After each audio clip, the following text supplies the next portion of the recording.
Hello friends, स्वागत है आपका आपके अपने YouTube channel Saraswati English classes में। मैं समीर सिंह एक बार फिर से लेकर आया हूँ आपके लिए क्लास 9th बिहाइव का ये लेसन नंबर 11 है, लास्ट चैप्टर है ये, जिसका नाम है इफ़ आई वर यू, काश मैं तुम होता। स्टोरी में मैं आपको बता दूं डगलस जेम्स महोदय ने क्या लिखा है। मैं आपको पहले ये बता दूं कि इस वीडियो में क्या क्या कंफर्म करने वाला हूं, ताकि आपको ये पता हो कि हम समरी के अलावा कुछ और भी जानने वाले हैं। मैं आपको बता दूं, पहले मैं लेसन की नॉर्मल समरी बताऊंगा 1 मिनट में, ताकि आपको स्टोरी समझ में आ जाए। क्योंकि राइटर जो है वो सस्पेंस लाना चाहता है अपने किसी भी अपने लेसन में, अपने नॉवेल में, अपने स्टोरी में, लेकिन मुझे समझाना है, इसलिए मैं आपको 1 मिनट में ही समझा दूंगा। उसके बाद डिटेल समरी में जाऊंगा मैं आपको, यानी कि डिटेल कंफर्म कर दूंगा स्टोरी, ताकि आप समझ जाओ आसानी से। उसके बाद हम सोल्यूशन पर जाएंगे। जो क्वेश्चंस दिया गया है आपके बुक में, उसका आंसर मैं दूंगा सारे के सारे।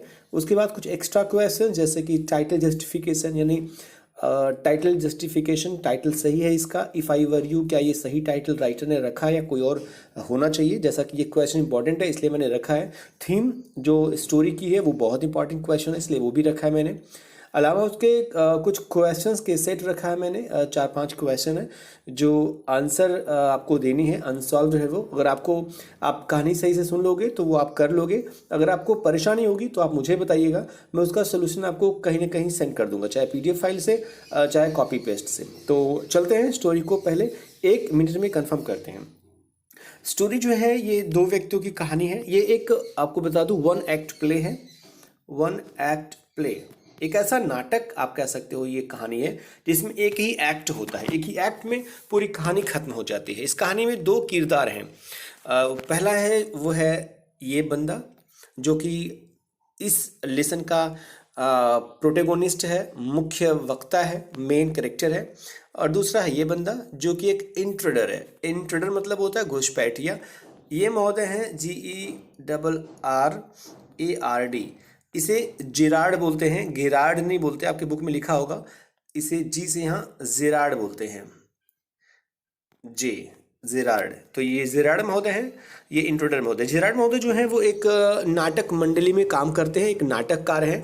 इसलिए विग्स और कुछ ड्रेसेज और कुछ माउस्टेच यानी मूछ, दाढ़ी, बाल, ये सब इनके बैग में होता है, क्योंकि ये ले जा करके नाटक मंडली में जाते हैं, वहाँ नाटक का मंचन करते हैं, नाटक करते हैं थिएटर में।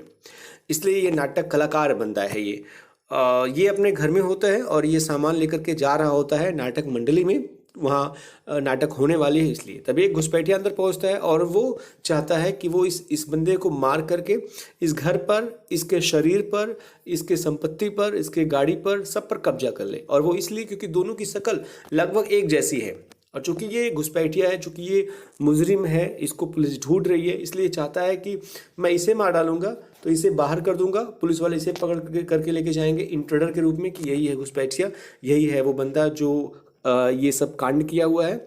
मतलब बाकी जो अभी इसके पहले उसने काम किया है, जो कत्ल किया है, जो लूटपाट की है, वो इस पर लग जाएगा, क्योंकि दोनों के चेहरे मिलते हैं इसलिए। और ये बंदा बन जाएगा जिराड, और इस तरीके से वो जिराड की सारी संपत्तियों पर, सारी चीज़ों पर अपना राज, अपना हक जताएगा, और वो जिराड बन करके खुशी खुशी अपनी लाइफ को बिता पाएगा बिना पुलिस के डर के।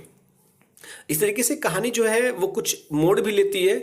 अब क्या ये भागने में सफल होता है इंट्रोडर से, या इंट्रोडर जो होता है वो इसे मारने में सफल होता है, या कहानी में कुछ और ट्विस्ट आता है जो डगलस महोदय ने बखूबी से इसे बनाने की कोशिश की है। तो चलते हैं कहानी में, कंफर्म करते हैं क्या होती है कहानी में। कहानी में मैं आपको बता दूं, ये महोदय जो है, आपको बताया मैंने, जिराड महोदय।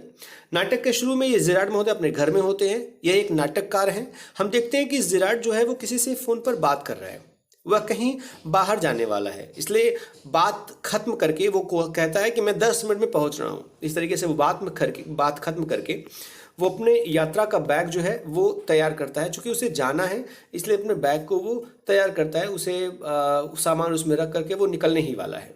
अचानक उसे कुछ आवाज़ सुनाई देती है। वो पीछे मुड़ करके देखता है, एक व्यक्ति जो है चुपके से दाईं बगल से एंट्री मार लेता है उसके घर में। वह देखने में जिराड जैसा ही है, उसके हाथ में बंदूक है, वह इंट्रेडर है, घुसपैठिया है, और वो एक अपराधी भी है। वह जिराड को अपने हाथ ऊपर करने के लिए कहता है। जिराड, जैसे आपने देखा होगा पुलिस वाले लेकर के आते हैं जब बंदूक, कहते हैं हैंड्स अप, हाथ ऊपर करो, तो वो भी कहता है हाथ ऊपर कर लो। जिराड जो है उसका कहना मान जाता है, लेकिन वो डरता नहीं है। वो घुसपैठी से बहुत अच्छी तरीके से बात करता है। घुसपैठिया कहता है शांत रहो, ज़्यादा स्मार्ट मत बनो, हाथ ऊपर करके खड़े रहो, मुझे तुमसे कुछ पूछना है, उसके बाद तो तुम्हें मैं चलता कर दूंगा, यानी कि मैं तुम्हें मार डालूंगा, ऐसा ये कहना चाहता है। लेकिन जिराड महोदय जो है वो बहुत परेशान नहीं है, कलाकार बंदा भी है, उसे कलाकारी आती है, चेहरे पर तनिक सा भी डर, तनिक सा भी सिकन उसके नहीं है, वो मुस्कुरा रहा है और वो बात करना चाहता है। लेकिन बात बात पर घुसपैठिया यानी अपराधी जो है, इंट्रूडर, वो इसे धमकी देता है कि उसके हाथ में जो सामान है, जो वस्तु है ना, वो कोई खिलौना नहीं है, बंदूक है, एक गोली अगर मारूंगा तो तुम्हारी हंसी बंद हो जाएगी। धमकी बार बार देता है कि अपने आप को चालाक समझना बंद करे और उसके सवालों का जवाब दे। जिराड कहता है जब तक उसके हाथ ऊपर है तब तक मुझे अनकंफर्टेबल फील हो रहा है, मुझे अच्छा नहीं लग रहा है, ऐसे मैं कैसे जवाब दूंगा। तो घुसपैठिया ने उसे कहता है कि जाके कुर्सी पर बैठ जाओ, इसलिए वो चश्मा निकाल करके कुर्सी पर बैठ जाता है, यानी कि जो जिराड है वो कुर्सी पर बैठ जाता है। दोनों की बातें शुरू होती हैं। हमें बातों में ये पता चलता है कि घुसपैठिया यानी इंट्रूडर और जिराड के बारे में कुछ जानकारियां हमें हासिल होती है। हमें पता चलता है कि जिराड का पूरा नाम जो है, इनका जो पूरा नाम है वो है विंसेंट चार्ल्स। यानी कि जब पूछता है इंट्रूडर कि तुम्हारा क्रिश्चियन नाम क्या है, ये जो नाम तुम्हारा जिराड है ये कुछ अच्छा नहीं लग रहा है, क्योंकि मैं बहुत दिन से तुम्हारा पीछा कर रहा हूँ, बहुत दिन से जानने की कोशिश कर रहा हूँ तुम्हारे आसपास में रह करके, तो मुझे पता है कि तुम्हारा ये नाम नहीं है, तुम अपना नाम बताओ। तब ये बताता है कि मेरा नाम विंसेंट चार्ल्स जिराड है। चूंकि जो घुसपैठिया आया हुआ है उसे बहुत कुछ पता है, वो बहुत दिन से इसके पीछे है, क्योंकि वो चाहता है इसे मार करके वो इसका रूप ले ले, यानी कि वो उसकी जगह जिराड बन जाए। इसलिए उसके नाम के बारे में, घर के बारे में, रिश्तेदारों के बारे में बहुत सारी जानकारी लेनी है, इसलिए वो एक एक करके सारे के सारे सवाल पूछता है। वो कहता है कि तुम कार चलाना जानते हो, ये बोलता है यहाँ पे बैठ करके दोनों लोग बंदूक रख करके, कहता है तुम कार चलाना जानते हो।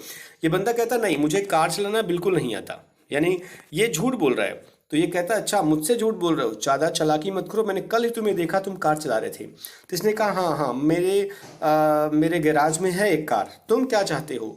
ये कहता नहीं मुझे कुछ और जानना है, ये बताओ तुम्हारे घर पर कोई आता जाता है। ये कहता नहीं मेरे घर कोई आता जाता नहीं है, मुझे जो काम करना होता है मैं फ़ोन से कर लेता हूँ, देखो अभी मैं फ़ोन कर रहा था ना, तो सारे के सारे डेली में कर लेता हूँ, थोड़ा विचित्र प्राणी हूँ इसलिए मुझसे मिलने कोई नहीं आता है। तो बहुत सारी जानकारी ये लेता है और ये बहुत ही आराम से, इत्मीनान से उसको सारी की सारी जानकारियाँ देता है। तो हमें ये भी पता चलता है कि ये जो बंदा है विंसेंट चार्ल्स यानी कि इंट्रूडर, वो एक प्रकार से रहस्यमय व्यक्ति है।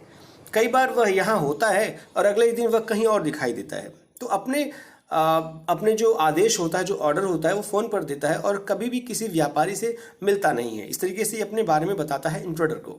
जो इंट्रूडर है, घुसपैठिया है, वो जिराड को अपने बारे में बताता है। यानी अब ये बंदा अपने बारे में बताता है कि वो कौन है। वो कहता है कि वो एक अपराधी है, एक क्रिमिनल है, वह गहने लूटने में माहिर है, उसने एक पुलिस वाले का खून भी किया है, अब पुलिस उसके पीछे पड़ी हुई है। ये बता रहा है कि मैं क्या हूँ, जिराड को बता रहा है, कह रहा है कि मैं एक खूनी भी हूँ, पुलिस वाला पीछे पड़ा था, मैंने मार डाला, अब ढेर सारे पुलिस वाले मेरे पीछे पड़े हैं।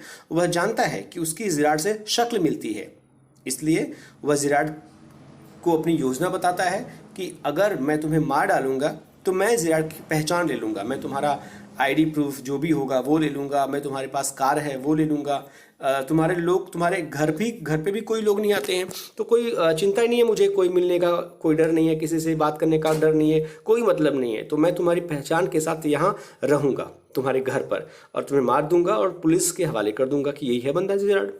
घुसपैठिया की बात करने के तरीके से, चूँकि ये कलाकार बंदा तो है ही, तो ये घुसपैठिया की बात करने के तरीके से ये जिराड जो है ये समझने लगता है कि ये सिर्फ डींगे मारने वाला बेवकूफ़ बंदा है, इस व्यक्ति से छुटकारा पाना इसके लिए आसान होगा।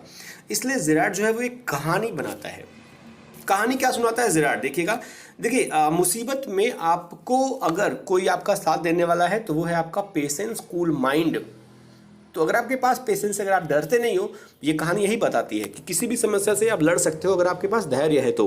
अगर आप कूल माइंड करके उसको झेलो और उसको कुछ देर के बाद सॉल्व करने की कोशिश करो। इस तरीके से जिराड भी जो है वो बहुत कूल माइंड बंदा है। अब ये कहानी स्टोरी बनाता है, जब वो सुन लेता है बहुत सारी बातें तब ये स्टोरी बनाता है। स्टोरी सुनिएगा, मजेदार कहानी बनाता है। ये कहता है कि वह भी एक अपराधी है, एक खूनी है, पुलिस वाले उसकी भी तलाश कर रहे हैं कि उसको भी पकड़ना है। यही कारण है कि वह रहस्यमय ढंग से यहाँ रहता है, इसलिए वो अक्सर यहाँ से गायब हो जाता है। ये बताता है कि मैं अभी फ़ोन से जो बात कर रहा था वो इसलिए कि 10 मिनट के बाद मैं यहाँ से भाग जाऊँगा, फिर यहाँ 2-4 10 दिन 15 दिन नहीं रहूँगा, क्योंकि यहाँ भी पुलिस आने वाली है, मेरे पीछे पड़ी है पुलिस भी। इसलिए मैं जो हूँ वो ये जो तुम देख रहे हो बैग में विक्स, बाल, दाढ़ी, ये मोछें, मैं यही पहन करके निकल करके भागने वाला था ताकि पुलिस मुझे पहचान न पाए। घुसपैठियों को ये भी कहता है कि उसको मारना बेवकूफ़ी होगी। ये कहता कि मुझे तुम मारने वाले हो, मुझे मारकर क्या फ़ायदा, ये बेवकूफ़ी होगी। अगर तुम मुझे मार भी दोगे तो तुम्हें ही फांसी होगी। फांसी तुम्हें क्यों होगी? क्योंकि मैं मर जाऊंगा अगर, तब भी तुम जिराड बन जाओगे, और जिराड बन करके भी क्या करोगे? पुलिस मेरे भी पीछे बनी पड़ी है, तो जाहिर सी बात है कि तुम्हें तो फांसी होनी ही होनी है। अगर उसे अपने नाम से नहीं तो जिराड के नाम से ही उसकी फांसी हो जाएगी। अब घुसपैठिया जो इंट्रूडर है वो सोचने लगता है, जिराड के लिए यह मौका है। वह घुसपैठियों को अपनी कार में सुरक्षित जगह ले जाने का प्रस्ताव रखता है। ये कहता है कि मैं कार से बस निकलने ही वाला हूँ, निकलने ही वाला था तब तक तुम आ गए, इसलिए अगर तुम चाहो तो मैं तुम्हें भी यहाँ से सुरक्षित बाहर लेकर जा सकता हूँ, क्योंकि पुलिस कभी भी आ सकती है। वह उसे जल्दी करने के लिए कहता है जल्दी करो, अगर तुम्हें चलना है तो तुम जल्दी से यहाँ निकलो, ये बैठने से काम नहीं चलने वाला है, इसलिए तुम जितनी जल्दी हो सके यहाँ से निकल लो, क्योंकि पुलिस किसी भी समय आ सकती है। घुसपैठिया उसकी बातों में आ जाता है। जिराड एक दरवाजा खोलता है और घुसपैठियों को उसमें प्रवेश करने के लिए कहता है यहाँ से निकलो, तुम गैराज के रास्ते पहुँच जाओगे, और जब गैराज में पहुँच जाओगे मैं दूसरे रास्ते से आता हूँ, देखते हुए पुलिस को, कोई पुलिस नहीं आ रहा हो, वहाँ मैं मिलता हूँ गैराज में और फिर हम चलते हैं। तो उसे बताता है कि दरवाज़ा गैराज की ओर जाएगा और उसकी कार से हम दोनों भाग जाएंगे। जैसे घुसपैठिया अंदर कदम रखता है, अपना सर घुमाता है दूसरी तरफ, तभी जिराड उसे धक्का देता है और उसके हाथ से बंदूक गिर जाता है, बंदूक छीन लेता है वो, और दरवाज़ा जो है वो कस के बंद कर देता है और उसे ताला लगा देता है। वास्तव में दरवाज़ा किसी गैराज की तरफ नहीं जाता, यह एक अलमारी का दरवाज़ा है। घुसपैठिया उसे बाहर निकालने के लिए अंदर से चिल्लाता है, मुझे छोड़ दो, मुझे छोड़ दो, लेकिन जिराड जो है अब सुनने वाला कहाँ। अब वो फ़ोन करता है पुलिस को और पुलिस को यहाँ आने के लिए बुलाता है और कहता है कि मैंने एक घुसपैठियों को, एक इंट्रूडर को पकड़ा हुआ है। इस प्रकार जिराड की सूझबूझ, चालाकी और पेशेंस के कारण वो अपना जीवन बचाता है और वो पुलिस की भी मदद करता है। इस तरीके से स्टोरी, जो इंटरेस्टिंग स्टोरी है, वो खत्म होती है। चलते हैं हम कुछ क्वेश्चन आंसर जो मैंने आपको दिया सोल्यूशन के रूप में, वो यहाँ पर लिखा हुआ है। ये पेज नंबर 11144 का फर्स्ट क्वेश्चन, फर्स्ट आंसर है। सेकेंड क्वेश्चन का ये आंसर है, यहाँ थर्ड है, इसका आंसर है। ये फोर्थ का क्वेश्चन आंसर है। यहाँ जो है ये फिफ्थ का क्वेश्चन आंसर है। ये आपका जो है वो है पेज नंबर 145 का सिक्स क्वेश्चन का आंसर। ये 7 क्वेश्चन का अधूरा आंसर, पूरा आंसर यहाँ पर है, ये यहाँ तक 7th है। तो इस तरीके से ये 8 क्वेश्चन 8 का आंसर है। और यहाँ अगर आप देखें तो ये थिंकिंग अबाउट द लैंग्वेज वाला क्वेश्चन है, जो क्वेश्चन आंसर यहाँ दोनों लिखा हुआ है, ये आंसर है, ये क्वेश्चन है, ये आंसर है। और ये टाइटल जस्टिफिकेशन जो मैंने कहा इंपॉर्टेंट है, और ये थीम जो बेहद इंपॉर्टेंट है, और ये वो 5 क्वेश्चन जो आपको सॉल्व करके मुझे बतानी है कि आपको आ गया या नहीं। सिर्फ कमेंट बॉक्स में कमेंट करिएगा, you are able to write the answers or not, then after I will just decide what to do. आपको कट ऑफ पेस्ट करके मुझे सेंड करनी है या मुझे इसको PDF फाइल में अपने इंस्टाग्राम आईडी पर देनी है। तो इस तरीके से लेसन खत्म होती है, सारे क्वेश्चन आंसर खत्म होते हैं। आशा है कि आपको ये कहानी समझ में आई होगी। लाइक का बटन जरूर प्रेस करिएगा। नीचे कमेंट बॉक्स में सुझाव, सलाह या कोई परेशानी होगी तो वो आप जरूर लिख करके दीजिएगा मुझे। शेयर जरूर करिएगा अपने दोस्तों के साथ, ताकि उन्हें भी ये मैटर, ये स्टोरी, ये कहानी समझ में आ जाए। अगर आप पहली बार वीडियो देख रहे हो तो सब्सक्राइब का बटन जरूर प्रेस करना है। बगल में जो बेल आइकन है उससे जरूर प्रेस करके आप नोटिफिकेशन को जल्दी से आप पाने के लिए उसको प्रेस कर देना, ताकि आपको जो वीडियो अपलोड करूँ मैं वो जल्द से जल्द मिल सके। इस तरीके से चलते हैं, मिलते हैं नेक्स्ट वीडियो के साथ। तब तक अपना ख्याल रखिएगा, पढ़ते रहिए, लिखते रहिए, मस्त रहिए, व्यस्त रहिए। Thank you for watching.